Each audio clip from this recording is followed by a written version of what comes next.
আমরা সকল বিষয় বিবেচনা করে সিদ্ধান্ত নিয়েছি যে আগামী জাতীয় সংসদ নির্বাচনের দিনেই গণভোটের আয়োজন করা হবে। জুলাই সনদের আলোকে আমরা গণভোটের ব্যালটে উপস্থাপনীয় প্রশ্নও নির্ধারণ করেছি। আমি প্রশ্নটি এখন আপনাদের সামনে পাঠ করে শোনাচ্ছি।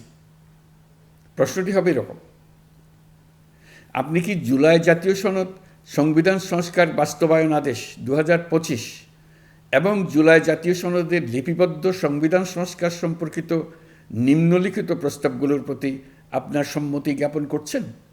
ক, নির্বাচনকালীন সময়ে তত্ত্বাবধায়ক সরকার, নির্বাচন কমিশন এবং অন্যান্য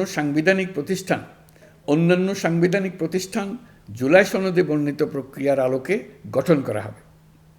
খ, আগামী সংসদ হবে 2 কক্ষ বিশিষ্ট। জাতীয় সংসদ নির্বাচনে দলগুলোর প্রাপ্ত ভোটের অনুপাতে 100 জন সদস্য বিশিষ্ট একটি উচ্চকক্ষ গঠিত হবে এবং সংবিধান সংশোধন করতে হলে উচ্চকক্ষের সংখ্যাগরিষ্ঠ সদস্যের অনুমোদন দরকার হবে।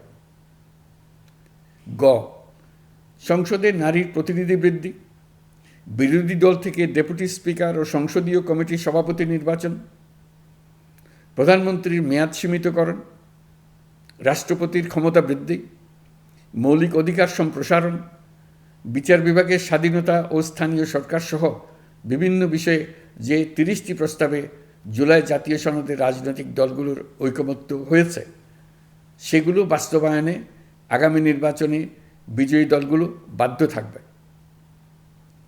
ঘ, জুলাই সনদে বর্ণিত অন্যান্য সংস্কার রাজনৈতিক দলগুলোর প্রতিশ্রুতি অনুসারে বাস্তবায়ন করা হবে।